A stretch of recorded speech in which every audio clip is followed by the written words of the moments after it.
Reshut to start? Yeah. Yes, that's great. Thank you. So, good morning. It's a pleasure to be here again. As you know, in the past years, my minhag was to teach the second slot, and now I'm doing a new thing. For the first time, I'm teaching the first slot because of schedule, and I just want to say, for those who remember, that was several months ago. Our last series dealt with war, the Torah legal legitimacy, if we can call it, of war. How come one is allowed to risk his life? Doesn't it violate Chai Bahem? And all kinds of stuff. Now, during our discussion, I made a side comment about the obligation of Yeshiva boys to serve in the army.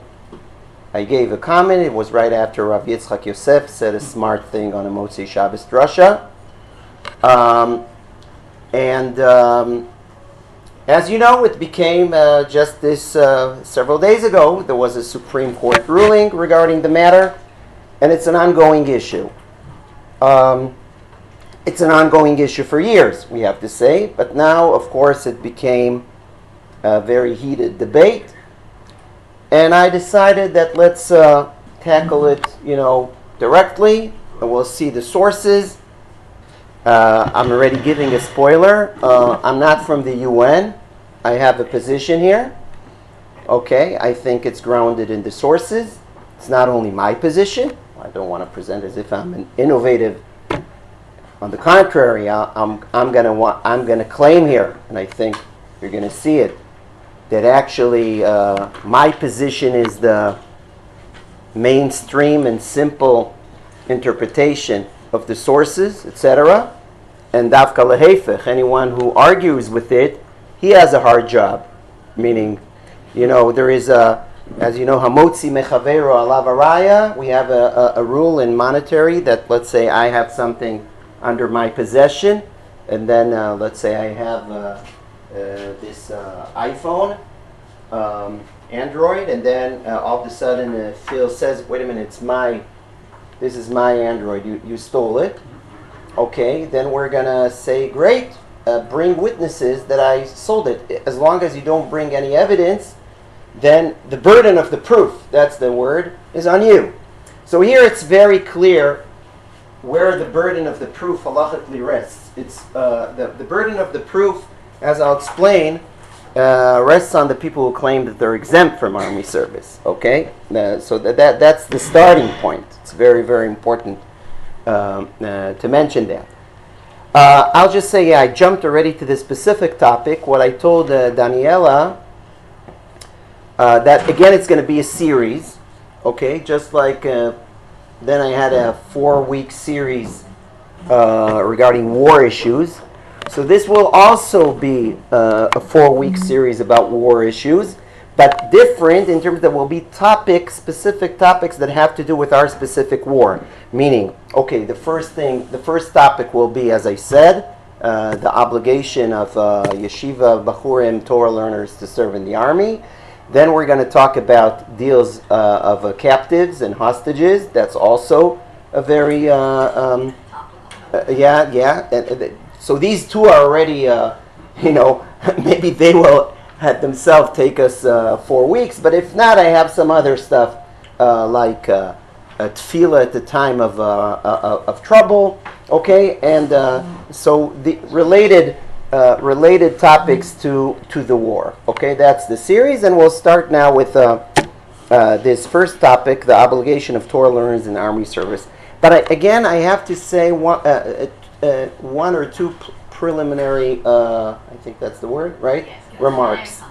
You need to understand, I remind you again, I'm an Israeli, I'm a native Israeli, I was born in Israel, my parents were born in Israel, they have a strong Israeli accent when they speak English, so I'm just a good faker. So here and there, I'm asking whether the word that I'm using is correct. At any rate, so the first preliminary remark, which is very important, there is a broad topic okay, a broad topic of the Haredi society serving in the army. That's a broad topic that has many aspects regarding it. The question, the halachic question that we're going to deal here with, whether Torah learners are exempt or not from serving in the army, is just one piece of that broad topic. There is more to it, and we're not going to deal with it here. It's important for me to note, to mention that, because it's also a social Israeli society question. It's a Haredi society question. We need to understand that. We need to understand that there is, just to mention few parameters here, vectors here. We can understand why the Haredi leadership and society are afraid that their society will be destroyed gradually or even fast if there will be too much dissolved in the general society. Now, I'm not saying that justifies a total resentment and lack of initiative to find frameworks to serve in the army. On the contrary, I'm criticizing them for that. But I'm just saying that it's not only a narrow halachic question whether Torah learners are obligated or not. Okay? It also has to see with the anxiety of the Haredi leadership in society that the society will collapse.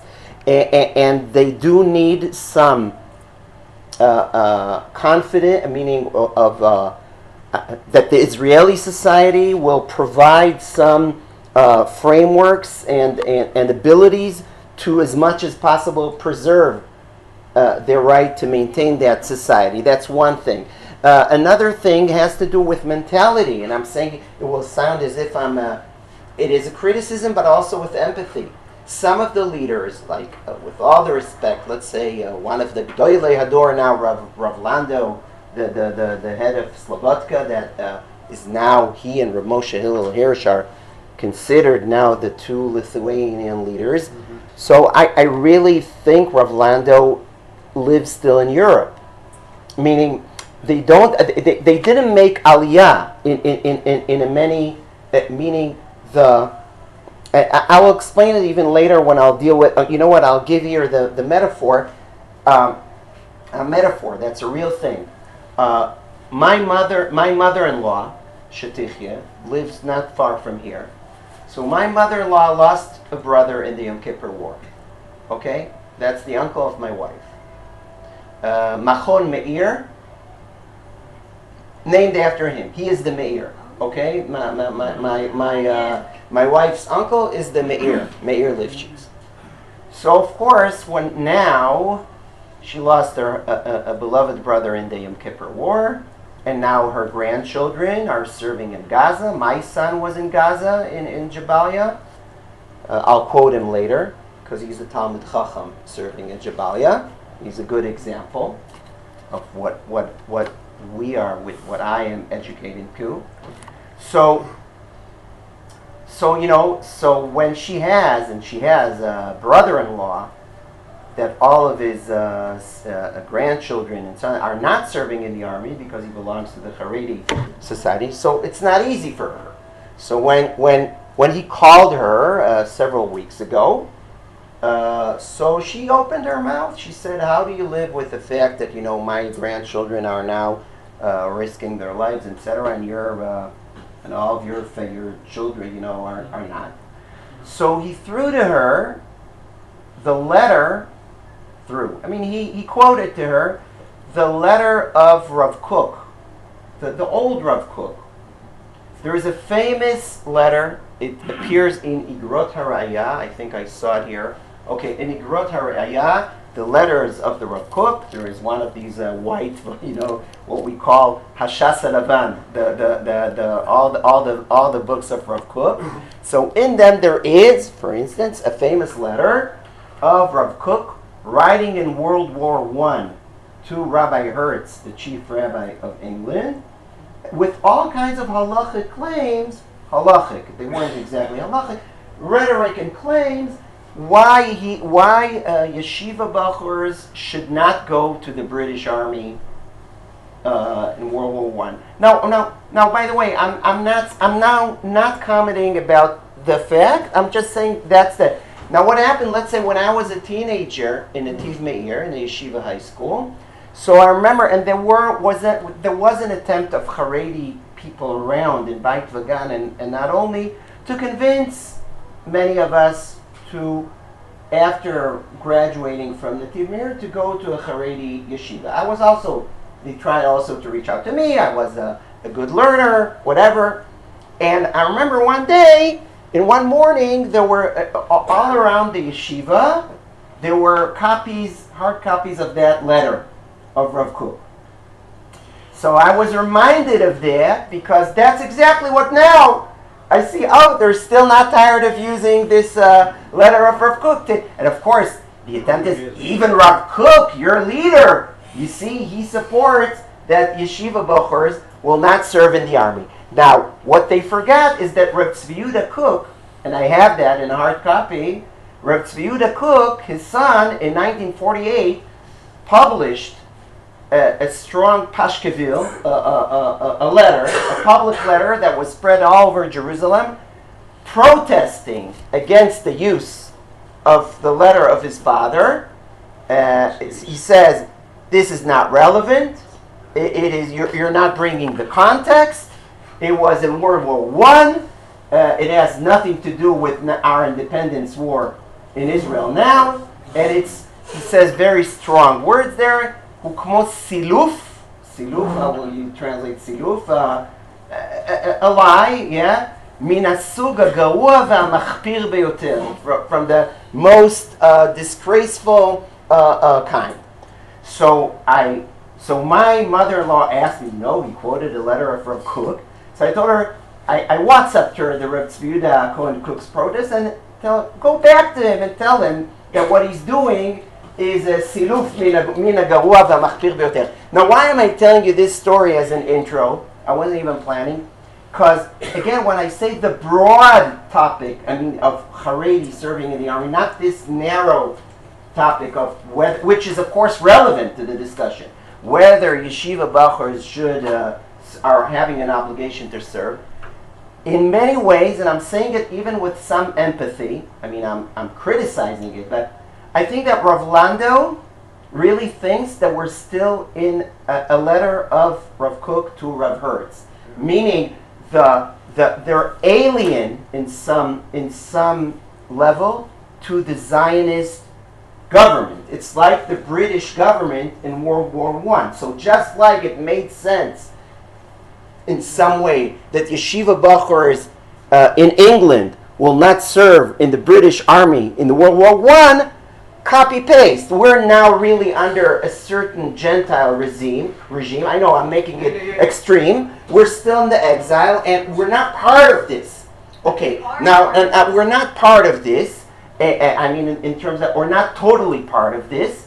And I want to say that I heard, you could see it on Zoom, a public lecture, not public actually, it was in some conference, but it's available on the web and video. My good friend from remote, Professor Aryeh Edrei, a very sharp guy, a law professor, and he is a very extreme criticizer of the Haredi people not going to the army. But on the other hand, when he was speaking in Tel Aviv University, he was also giving Musar to the other side. In what sense? He says, if you don't allow them, because of liberal, values of law, you don't allow them in Afula to do, to do a cultural event with separation. You don't allow them. There's no, the municipality is not allowed to give budget to a cultural Haredi event because there is a Nechid. So they're really not part. What's their conclusion? It's not our state. Meaning that's the other side of the coin. Again, not to justify all of the actions that they're doing, but I'm saying all of this, I don't want to go.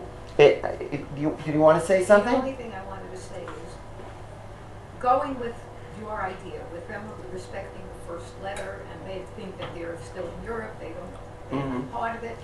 They can't argue that if they want a humongous budget for the government. Right. So For they're their education. So look, here we know again. We won't go into. Historically, here both the right and the left in Israel have equal share in this thing. One wanted the Haredim in order to preserve Eretz Israel. One wanted the Haredim to do peace. Each one of them had his own interests to have them as partners in order to implement or advance its vision and agenda. So it's a very, very broad topic, and I just wanted to say that what we're dealing with is just one parameter of the big topic of why the Haredim, or what could be done that the Haredim will be certain. But I want to now I want to focus. After I gave the preliminary remark, I want to focus on this narrow topic, okay? Meaning ignoring now all the social considerations and mentality considerations and everything. Just a simple question. Is someone who really dedicates day and night to learn Torah, is he exempt from army service? Okay? Torato umanuto, what we call. Whether there is such a thing that Torato umanuto is exempt from serving in the army according to Jewish halacha. So, when I gave this shiur, first of all, I gave it already years ago, and then I, of course, re-gave it, and, of course, made some adjustments, revisions in Parshat Pikudei. That was the first time. I then gave it again in Shavuos and some platform now here. But the first time I gave it in the winter, in Pikudei. So my son, who is a 20-year-old Yeshiva Bachor, my young son, the old son was in Miluim for half a year, and he's also a Yeshiva alumni and a Talmud Chacham. But my young son, Bemet, I know he doesn't like that I speak about him, but he's mamash he's pretty. I don't believe I'm saying it, but I'm saying he's rare. I'm not. It's not. He's very into learning from a very young age. He's very talented, and he loves Torah, and he's in Givati. Okay, he was in Jabalia, as I said. Now in Jabalia, just to make the point, several weeks ago, he was listening in audio recordings to Rabbi Asher Wise shiurim, not the Thursday nights for the Balabatim, the Kolel shiurim, yeah? And then they were discussing it in the meals there in Jabalia. And then I made him go to Rabbi Asher and tell him that, because I knew that Rabbi Asher will have a lot of happiness and nachat from it. At any rate, and he did it. But months beforehand, in the winter, I told my son, you know what? I'm planning this Shabbat afternoon in the community, in my Shabbat afternoon class, to speak about this topic.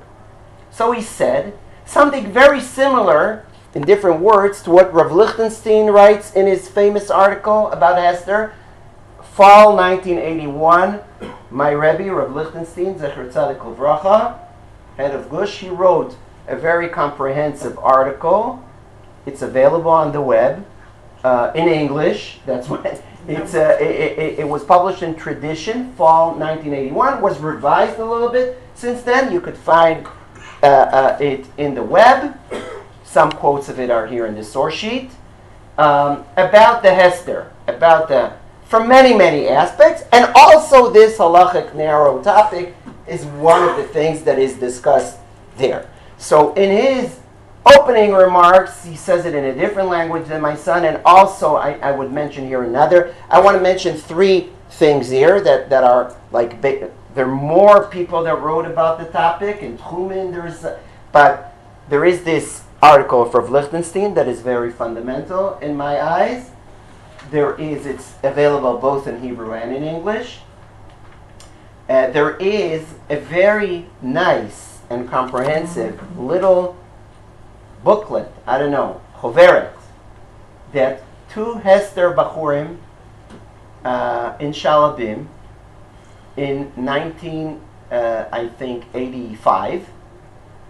Then there were young people, Nadav Shnerb and Yair Meislish. Now Nadav Shnerb is professor, Nadav Shnerb for physics.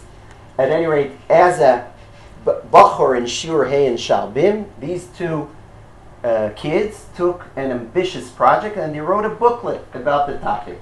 It's a very good booklet. It's called Le'ezrat Hashem B'Giburim. It's also available on the web. I remember when it went out. I was in 12th grade or something like that. And so that's one. And then there is even before in 1948, Rav Zevin wrote a letter. Rabbi Zevin was a giant, as you know, and he wrote a public letter, anonymous. He signed Me'echad HaRabbanim. It's anonymous, and that's why his grandchildren, I saw on the web now, are claiming that it's not him, but it's not true. You could see that it's him. And he never also denied. He had years to deny that it's him, and he didn't do it. At any rate, 1948, this public letter of Rav Zevin, it's a public letter of 2 pages to Maranan V'Rabbanan Rashei HaYeshivot in 1948, protesting why aren't they pushing their students to serve in the army, and there are arguments there too. So these are like 3 very good sources for our topic. And what I want to say is that when I told my son, and he said something similar to what Rav Lichtenstein and these 2 guys from Shalbim are saying, just in different language. He says, "Oh, Abba, this is a 3-minute shir. Your shir is a 3-minute shir." No, and he's right. That's the starting point. It's simple. I looked at Maimonides' Hilchos Malachim Umilchamotehem. Maimonides, he's a very ordered author. Rambam, in his Mishnah Torah LaRambam, he has 14 volumes, right? Yad HaChazaka. And it's he is the master. Maimonides is the master of order. So, if there is an exemption of yeshiva bachors from serving in the army, well, there's Hilchos Talmud Torah of the Rambam, and there he brings an entire list of the benefits, the legal benefits of Talmidei Chachamim. They're exempt from this, they should. If you look at there, you don't find exemption from Milchemet Mitzvah. It does not appear there. Okay, let's go on. So maybe it's going to appear in Hilchot Melachim Umilchamotehem. In Hilchot Melachim, it describes what is a Milchemet Mitzvah, what is a Milchemet Reshut, what people are going back from Milchemet Reshut, going back and not fighting. That's already written in Parshat Shoftim in Deuteronomy, that some people, a bride and a groom, and they are exempt from Milchemet Reshut, not from Milchemet Mitzvah. So, what? 1 year for the first year. Yeah, so, but not from Milchemet Mitzvah. Milchemet Mitzvah, it says, the Mishnah in Sota says, even a bride and a groom are going. At any rate, in Hilchos Malachim, I would expect, if there is such an exemption of Talmidei Chacham, I would expect that it will appear either in Hilchos Talmud Torah or in Hilchos Malachim Umilchamotehem. Well, I looked, I didn't find it, so there's no exemption. End of discussion. He said it's a 3-minute class. That comes back to my point. Hamotzi mechavero, the burden of the proof. That's very important. What's the starting point? The burden of the proof is on a person who claims that there is an exemption. He'll have to bring me proofs for that. And even after he will supposedly bring proofs for that position, he'll have to still answer why, if it's so clear, why then the Rambam didn't mention it in Hilchos Talmud Torah and in Hilchos Malachim. Meaning, if it's such a clear thing, okay, then why you still have a question to answer? Why doesn't it appear explicitly in the places that I would expect that it would appear, in the natural places where it should have appeared? It's too obvious.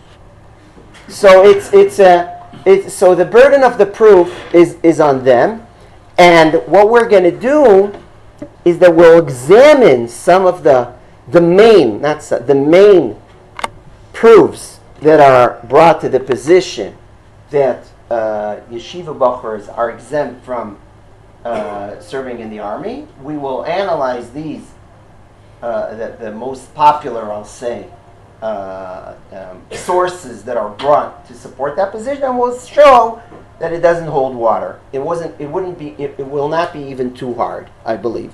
But let's go to the first source. That's the Gemara in Sota. Just 1 second. The Mishnah and the Gemara in Sota Memdalid. Okay? That's the first source. Memdalid Amud Bet. Oh, yeah, another thing, technical, is that unfortunately I understand that in terms of the schedule, I'm giving a shir today, then there's a certain other people, whatever great speakers are going to speak in the next weeks, and then at a certain point in a few weeks, we'll return to this topic, but then we'll have like 3 classes in a row. Okay. So let's see. So maximum, next time we'll make a quick reminder of yeah. So Memdal English. What? Memdal. 44. What number is that? 44. I'm sorry. 44b. Sota 44b. So there is a Mishnah there, and let's read the Mishnah together. Bamed Dvarim Amurim. Okay, that's the first source. Bamed, the Bet Dalet Aleph is Bamed Dvarim Amurim. Bamed Dvarim Amurim במלחמות הרשות. אבל במלחמות מצווה הכל יוצאים. אפילו חתן מחדרו וכלה מחופתה. Yeah, we just quoted that. The Mishnah says that in an optional war, then we have some exemptions. But in Milchemet Mitzvah, the terminology is Hakol Yotzin. Everybody goes, participates. Afilu chatan mechadro v'kala mechupata. Even a groom from his room and a kala, a bride from its chuppah. Amar Rabbi Yehuda. And then Rabbi Yehuda has a technical machloket, which we won't focus on. Bamed Dvarim Amurim במלחמות מצווה, אבל במלחמות חובה הכל יוצאים. אפילו חתן מחדרו וכלה מחופתה. So either he's just not happy with the terminology of מלחמת רשות, so he changed that to mitzvah, and mitzvah he changes to chova, or as the Gemara tries to explain, there is some ramification, halachic ramification between the two positions, but for the sake of our discussion, it doesn't matter. In an obligatory mitzvah war, the Mishnah says, everyone goes out. Now, there is a book from the Geonim time called Aruch, and he comments Davka on not on Sota Memdalid 44, but on Sota Yud, Sota 10. There is a comment of the Aruch at the side of the page of our Gemaros, even the our Vilna Gemaros, that there is a discussion there about Asa, a criticism over the king Asa for using improperly Talmidei Chachamim to build a wall or something like that, and then they try to understand what was his mistake. Okay, he thought that he could draft them, and then the Aruch makes there a comment. I don't want to get into the technicality of the back and forth discussion there, but the Aruch says, and that's what's relevant for us, Erech Anagria. It's like the Aruch is a kind of a dictionary. Okay, he says, he takes terms and he writes some lines about them. So Erech Anagria, regarding Anagria, which is the king using Afilu chatan mechadro vekala mechupata. What's his comment? Vekol sheken talmidei chachamim. Okay, so here, first of all, we have here, at least one of the Rishonim, Geonim, that says clearly in a loud voice, when it says Hakol Yotzin, everybody's going out, So if a chassan and a kala are taken, kal v'chomer, even more so that you take Talmidei Chachamim to the war. Okay, so that's okay, the starting point. Now let's see the Rambam in Hilchos Melachim, a Rambam that we learned, by the way, in our previous series. So let's repeat it. Ein hamelech nilcham tchila.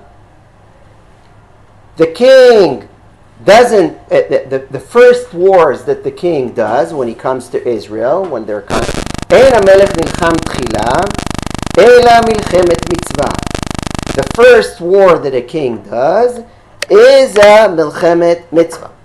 Ve'ezoi milchemet mitzvah. What is a milchemet mitzvah? What's the definition of an obligatory mitzvah war? So the Rambam, it's a known Rambam, he gives 3 examples. Zo milchemet shiva amamim, the war of conquering the 7 nations, the Kannai, meaning the war of conquering the land of Israel, of Joshua. So that's one milchemet mitzvah that we were commanded in the Torah. Acharim tacharimim, we were commanded to do that war. Another war that we were commanded to do is milchemet Amalek. And the third example that the Rambam gives for an obligatory mitzvah war is Zrat Yisrael miyad tsar sheba aleim, the rescuing and helping the people of Israel from an enemy attacking them. No doubt that the 7th of October falls in that category. Okay? There is no way to go around it. By the way, there are interesting discussions, halachic. Let's say 5 years ago. It was like between the wars, right? But ongoing threat, a need for soldiers to prevent a war, to protect, to fight still, ongoing, here and there in Judea and Samaria, here and there. Yeah? Mm-hmm. So, were we then in a halachic category of milchemet mitzvah?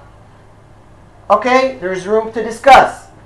No doubt that now we're in a situation of Ezrat Yisrael miyad tsar sheba alehem. I'll just say here, Rav Lichtenstein, in his article, says clearly that he doesn't base the obligation of yeshiva bachers to serve in the army, he doesn't base it only on a definition that we're now in a milchemet mitzvah. That's true too. And by the way, I think there is a lot of room to argue that even 5 years ago we were in a milchemet mitzvah of Ezrat. Yeah, so there is room to say it. But let's say you disagree. Let's say you say only when it's mamash you're being attacked, but between the wars it's not exactly the category of milchemet mitzvah. So first of all, in Judaism we have the value of being preventive, meaning let's say the highest level of tzedakah, as he says, is what? The highest level out of the 8 levels of tzedakah, the highest level is what? Preventing the poor from becoming poor. Yeah? Let's say you lost a job. So before he becomes poor, you give him a job, you give him a loan, whatever. So the value of being proactive in order to prevent situations is a Jewish value. Okay? So, if no one will serve in the army, then there was going to be a milchemet mitzvah of Israel. So you have to, that's one. But Rav Lichtenstein says even more than that. Rav Lichtenstein says, at the end of the day, we have, and we'll see it later even written by him, but I'm giving here like the spoiler in order that we'll understand him more smoothly when we'll read it.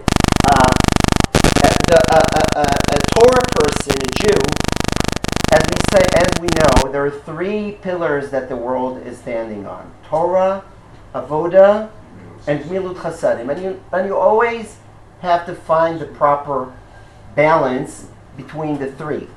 Now, at the end of the day, the obligation to serve in the army, aside from the issue of milchemet mitzvah, which is valid, as I said, is that's the highest level now of chesed, meaning risking your life in order to save someone else. Lo tamod al dam re'echa, That's the highest level of it. And it's very hard to conceive that a Torah learner will be totally ignorant of that. Now, we're not, of course, one can argue against religion. Okay, so now let's close the yeshivot in peacetime and let them all volunteer in hospitals.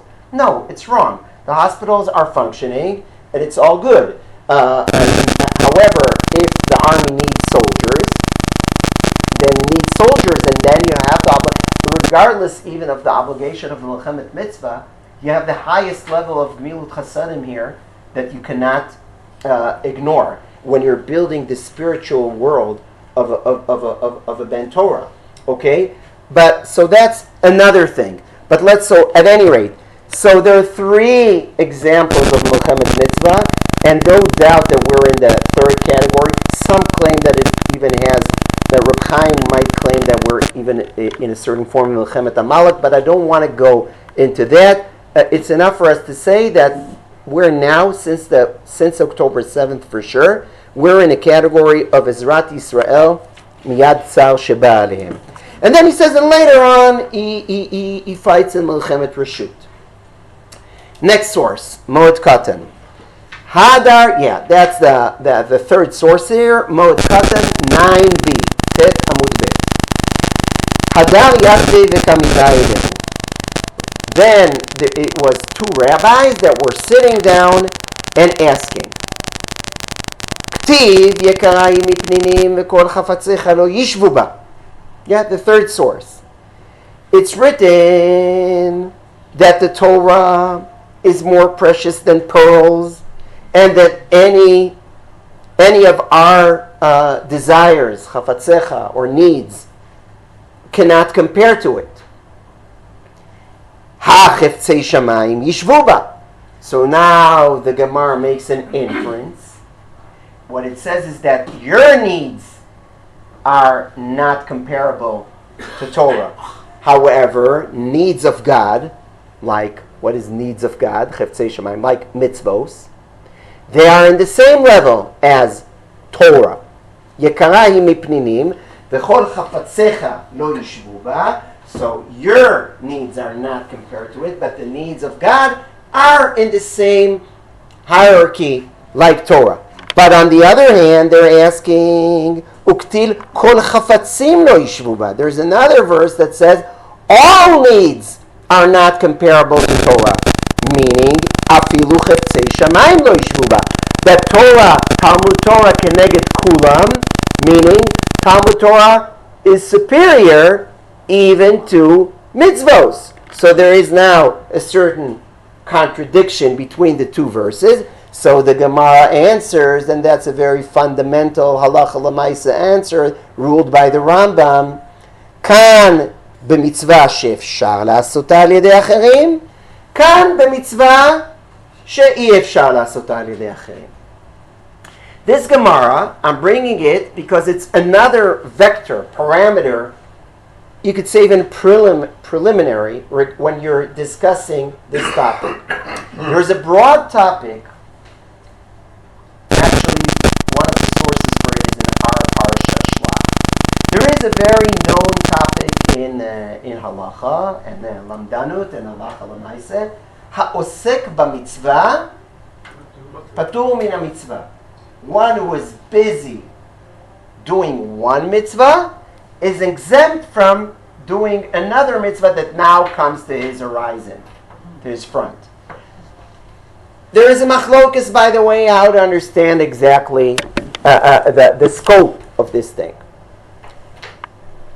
The Tosfos are saying only if you can't do both, then you're exempt. Meaning, if you'll leave now what you're doing, do the new mitzvah that came to your front, and then you'll be able to still complete the mitzvah that you were busy at first, then do that. The only exemption, if the conflict is that you can't do both, then stay with what you're doing. That's Tosfos' approach. The Ran is even more radical. The Ran is saying, no, it's a more fundamental statement. It says, I am now busy with Avodas Hashem. I'm not a yo-yo. Meaning, if now I'm busy with Avodas Hashem, I'm not bothered by the fact that another mitzvah now came to my front. I'm now doing an important thing, so I'm staying there. I shouldn't be a yo-yo that is, jumping from this mitzvah to that mitzvah. I'm now in Avodas Hashem, I'm exempt. This way or that way, this way or that way, came up the question, okay, if I'm busy with the mitzvah of Talmud Torah, it's a mitzvah. It's one of the 613 mitzvahs to learn Torah. If I'm busy with learning Torah, and now a mitzvah came to my front, am I exempt from doing it because of Oseh mitzvah, Atur, Minha mitzvah? Let's just apply the rule. Comes the halacha, this Gemara, based on this Gemara that we just learned together, and says, no, in that sense, Dafka Torah learning, even though in terms of value, from some aspects we say Talmud Torah keneged kulam, like it's more, but in terms of practicality, if a mitzvah that cannot be done by others came to your front, and you're now learning Torah, and then a mitzvah came to your front, a mitzvah that cannot be done by others, you need to close the book. You need to close the book and do that mitzvah. That's the Gemara that we just learned. If the new mitzvah that came to your front, to your horizon, you can't do it by others, you need to close the book and then the question, all the Rishonim are, why? After all, if we'll go with the rule, osek b'mitzvah, patur min mitzvah, then you should be exempt, because most Rishonim, Ramban and others, say that if it's a conflict between two mitzvahs, not Talmud Torah, then even if the new mitzvah cannot be done by others, you keep on doing the mitzvah that you're busy with. So why Torah is the opposite of superior? Talmud Torah here is inferior to the other mitzvahs. That's a silly comparison. So, say. It's a silly comparison. There was a movie years back about a rabbi, very pushy rabbi. Yeah. The kid was drowning. Yeah, his kid was in the water, he was drowning, and he was busy davening, he couldn't say Right. it. That's stupid. Okay. There's common sense involved for that. But you understand that but just to be fair here, that if we'll take two other mitzvahs, let's say I'm busy now with, let's take another mitzvah. I'm busy. What?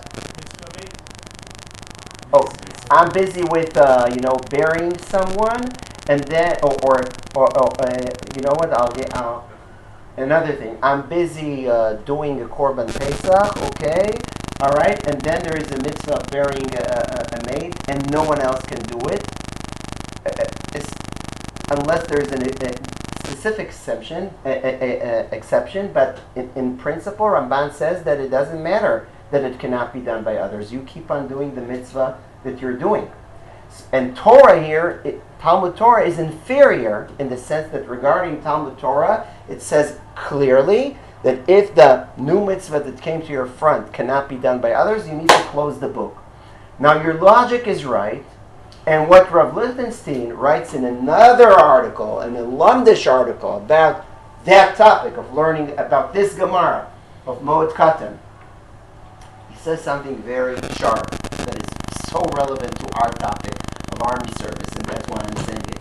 He says, if one learns, in principle, conceptually, as opposed to the Meiri, conceptually, the rule applies here. Of Phil, 1 second. Conceptually, the rule applies here. Talmud Torah is no different than any other mitzvah. And one who is busy with the mitzvah of Talmud Torah, in principle, is exempt from other mitzvot. But the thing is that if a mitzvah that cannot be done by others comes to the Torah learner's front, and he ignores it and doesn't close the book, keeps on learning, then he's not really learning Torah. That's the point. It's not really mitzvah Talmud Torah. It's, I don't know, it's maybe learning in the academia something, I don't know what. But Torah that lacks the component of al menat la'asot, in order to do, and it comes to, and the test is exactly that. The test, whether you're really learning Torah or not, is the test when a mitzvah that cannot be done by others comes to your front. If you are ignoring that mitzvah, then that sheds a bad light on the Torah that you're learning, and then you're not osek b'mitzvah Talmud Torah. Okay, yeah. Isn't saving a life the most important over everything Sure. else? Sure. And being in the army at a time like this is saving lives. So that's what we said about the chesed thing and 5 minutes before. But I think that Rav Lichtenstein's conceptualization here helps even in less extreme examples. Okay, even in less extreme examples, yeah. Can you speak to the following? And this, being a convert, I'm looking at this Okay, much more sure. broadly. And it's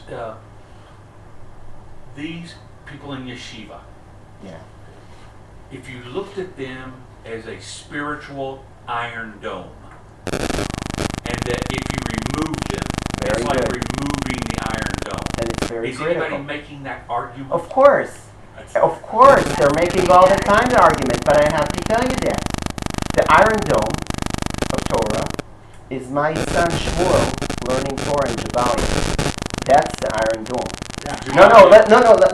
Excuse me. Let me finish the sentence. Meaning, Torah learning is an Iron Dome. Let's assume. By the way, some even argue about that, even rabbis. But let's just, for the sake of discussion, let's assume, for the sake of discussion, and I also believe in it, that Torah learning, it's important that Torah learning will remain in Am Yisrael for generations, and we must keep it, okay? The way to keep it is not by exempting yeshiva boys from army service. The way to keep it is having frameworks of yeshiva, like the one that my son learns in. And what the time is Jabalia?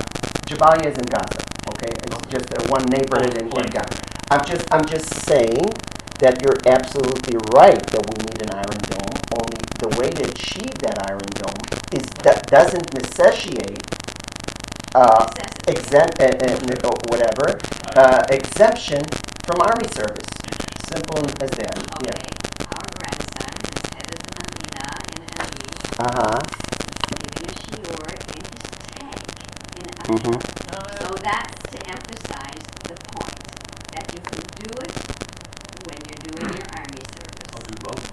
You could do both, and furthermore, Isn't I it would say furthermore, there will always be the way the Hester Yeshiva is made is that there are always kinds of shifts. Okay, at the time of war, everyone fights. Okay, but in ordinary time, there's always a yeshiva going on. Now let's go back. So now I want to go. We'll of course continue this topic next time, but let's now cover some ground. I want to start here with. There are two more sources that are like preliminary, we'll call, and then there is the other side's first proof. So first you have here Nachmanides. Let's read it. That's Nachmanides in Genesis. V'itachen shaya Avraham gadol me'od v'rav koach. It's possible that that's the fourth source in the first page. It's possible that Avraham Avinu was very big and very powerful. At his house were 300 people with swords, and he had many allies. And he's also a strong soldier. Asher libo, I'm in the second row. Asher libo kelev aryeh. His heart is like a heart of a lion. Avraham Avinu. Veradaf arba'a melachim giborim, and he chased in a war 4 big kings. Venitzcham, and he was victorious over them. וכאשר ראו הצלחתו, and when Avimelech, the people in Plishtim, when they saw his success, כי הוא מאת האלוקים, that God is helping him, פחד ממנו מלך פלישתים. The king of Plishtim was afraid of him. ונכבוש ממנו מלכותו, lest Avraham will conquer him. וכמעשה אבות, and the Ramban goes on, וכמעשה אבות, don't tell me Avraham is, he's, so first of all, let's just dwell on that. Avraham Avinu, that's a model to a Jew. Amen. Okay? So Avraham Avinu, I assume he was a Talmud Chacham, okay? He was a prophet, whatever. He was an army commander, okay? He did both, okay? Avraham Avinu. Okay. וכמעשה אבות עשו בנים. And just like you could say, okay, Avraham Avinu is an exception. So Ramban here tells you, וכמעשה אבות עשו בנים. Just like what the patriarchs did, their children did. כי היה יצחק גדול כאביו. Yitzchak was also a general, an army general. ופחד המלך, and the king was afraid. ונילחם בו וגרשו אותו מארצו. He was also afraid from him, the king of Plishtim, just like he was afraid of his father. Now, there's Avram, there's Yitzchak, and then we have King David. What I want to say is the following. There is, and that has to do a little bit, maybe with my first comments about Rabbi Hertz and, Rabbi, but some, not a direct link, but I'm just saying. You need to understand, Am Yisrael was for years and years and years, unfortunately, in exile. So naturally, we didn't deal with these questions that much of state, army, Jewish army.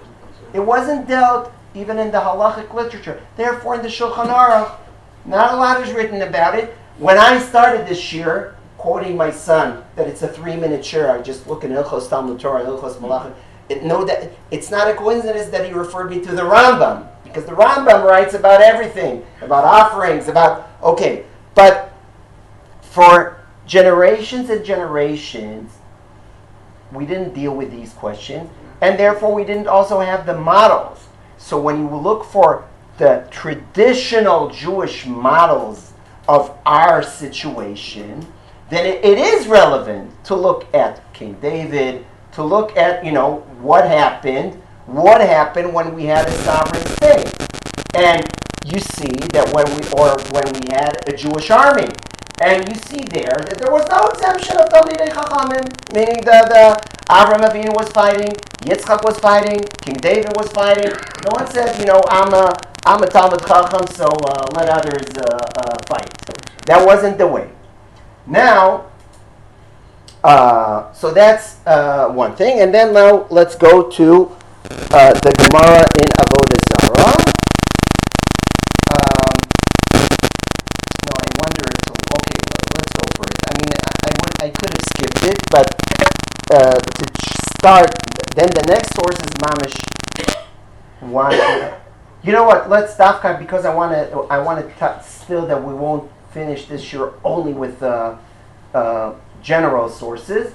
So for now, methodically, I'm skipping it. We'll go back to it next week. Next time. It's not next week. Go please.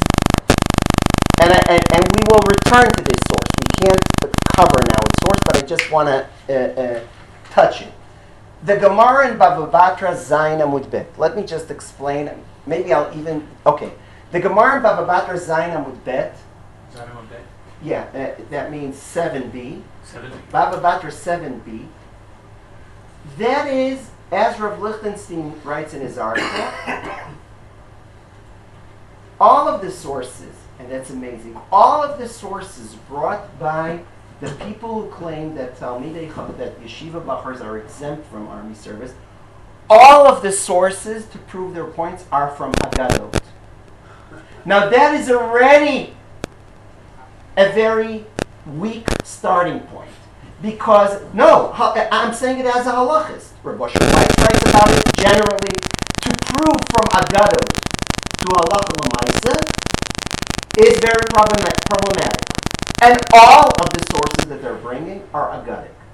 There is one halachic source. That is the source that we're now examining. And therefore, Rav Lichtman says, I'll start with that source because that's the only halachic source that they're bringing in their support. And let's now read the halachic source that they're bringing in their support. So that's the bottom line, the bottom of the page source. It's Bava Batra 7b. And the general topic is Hilchot Shchenim, the laws of neighbors. Meaning, okay, we have a house, an apartment house, okay, not a private house like, no, we have an apartment building, and then let's say we have some expenses, okay, some expenses. So we need people need to pay for the vada bayit, right? People need to pay for if we see TV, we need to pay to share in the burden of the general antenna. This is the. So now let's look at it. And blocking the view. Exactly. So kofinoto, the Mishnah says, we coerce an individual, a resident of the city. We coerce him, we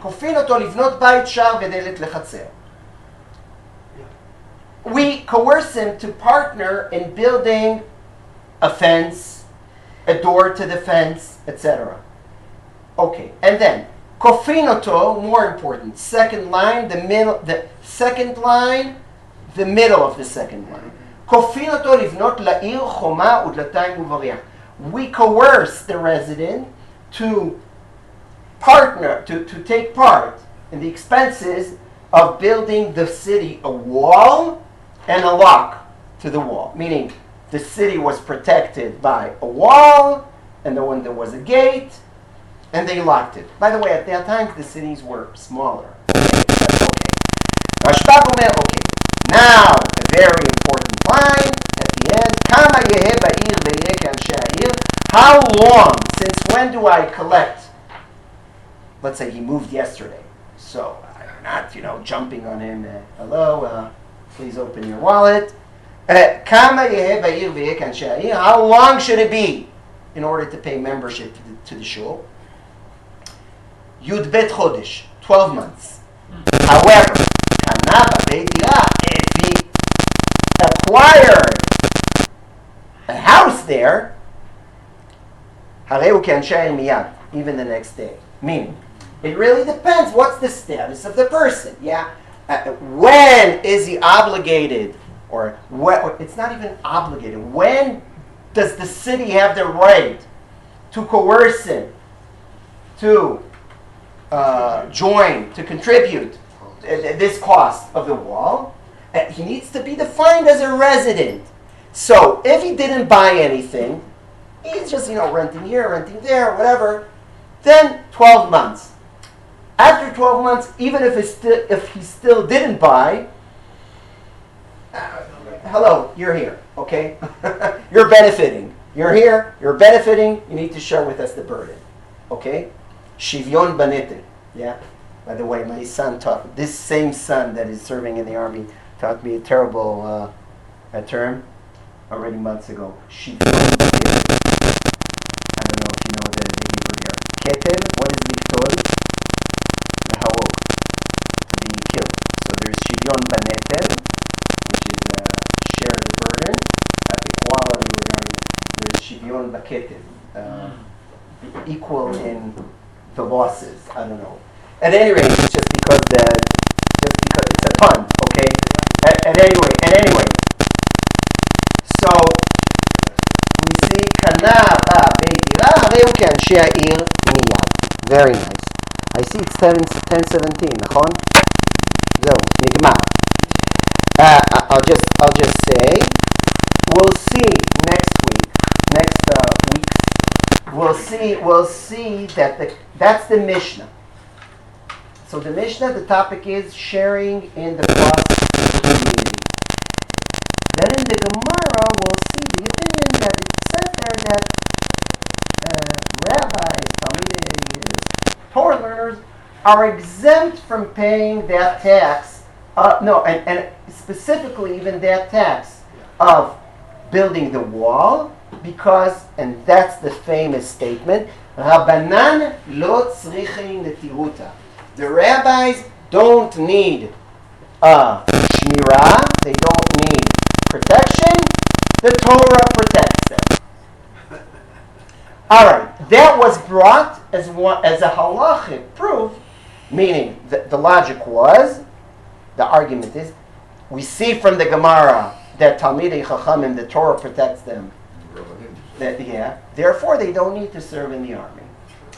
That's now it's a jump, and we'll show it's a logic jump. Like it's almost like writing the word. There is a term in Hebrew, "Dichtov Noach b'sheva shviut," to write the word Noach with 7 mistakes. But okay, I'm now opening up. We'll discuss it Bezat Hashem in the next weeks. Yes, please. I was thinking maybe there's a connection to this.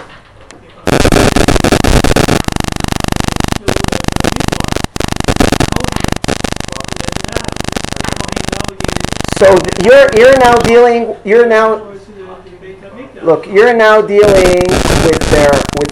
with the second famous proof that they're bringing about the Levites. What Rabbi Yitzchak Yosef said in his speech: we are Shevet Levi, therefore we shouldn't serve in the army. We'll deal with it, and the Gemara contradicts it. We will see it next week. That's part of this source sheet. That's what I'm saying. אוקיי, תודה רבה. אז ככה, את זה רק זה חשוב. תאספו את זה, כי אנחנו נמשיך בדף הזה באותו